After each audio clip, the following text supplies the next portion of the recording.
আজি নগাঁও জিলাৰ বহু হাজাৰ ছাত্ৰ ছাত্ৰীক আমি সাইকেল বিতৰণ কৰিলো, স্কুটি দিলো আৰু লগতে আনন্দৰাম বৰুৱা বঁটাৰ মাজেৰে 12,500 টকাকৈ তেওঁলোকৰ বেংক একাউণ্টলৈ পঠিয়ালো। সমগ্ৰ ৰাজ্যখনত এই বিকাশৰ 12 দিনে 20 লাখতকৈও অধিক লোকক উপকৃত কৰিব আৰু প্ৰতিখন জিলাতে আমাৰ মন্ত্ৰীসকল গৈছে, কৰবাত ময়ো গৈছো আৰু আমি সকলোৱে লগ লাগি অসমৰ জনসাধাৰণৰ মাজত এটা উৎসাহ আৰু উদ্দীপনাৰ পৰিৱেশ এটা সৃষ্টি কৰিব খুজিছো। নতুন বছৰটো যাতে সকলোৰে কাৰণে ভাল হয়, আমি এটা নতুন সংকল্পৰ পথেৰে আগুৱাই যাবলৈ প্ৰচেষ্টা কৰিছো।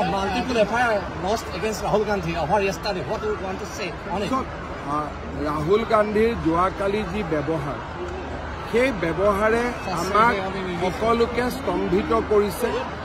এজন এমপিয়ে এজন বয়োজ্যেষ্ঠ এমপিক ঠেলা মাৰা, নাগালেণ্ডৰ আমাৰ মহিলা সাংসদক শাৰীৰিকভাৱে অপদস্থ কৰা, এই যিবিলাক ঘটনা যোৱাকালি আমি শুনিছো, সেইবিলাক নোহোৱা নোপোজা ঘটনা। আমি আমাৰ জীৱনত কেতিয়াও এনেকুৱা দেখাও নাছিলো, শুনাও নাছিলো।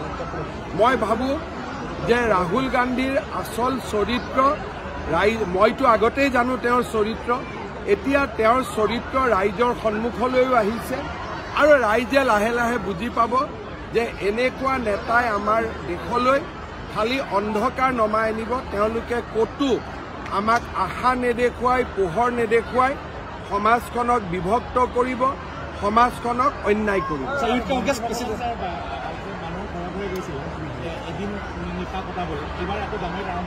আমি এতিয়ালৈকে যিখিনি কৰি আছো সেইখিনিয়ে কৈছো, তাৰ পিছত দেখা তেওঁলোকে হিমাচলৰ পৰা অসমত উৎপাত কৰিব আহিছে।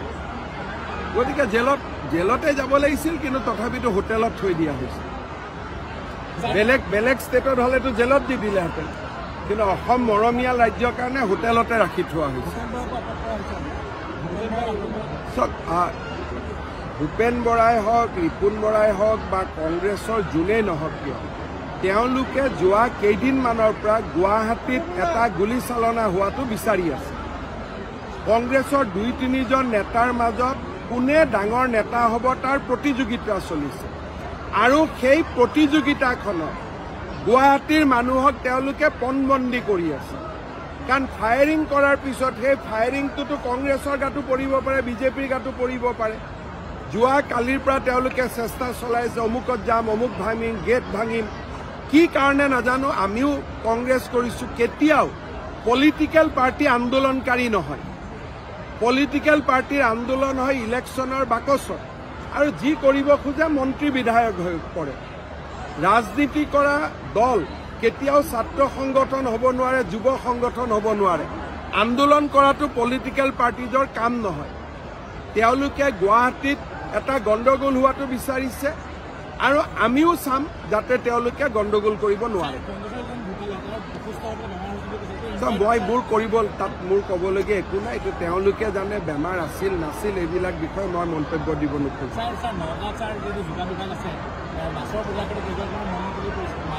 আপোনালোকে ওলাই আহক না, কোনে কাক মনোপলি কৰিব পাৰে। আমি আছো, খালি আবেদন কৰক যে অমুকৰ জেগাত আমি কৰিব খোজো, লগে লগে কৰাই দিম, হ'ব।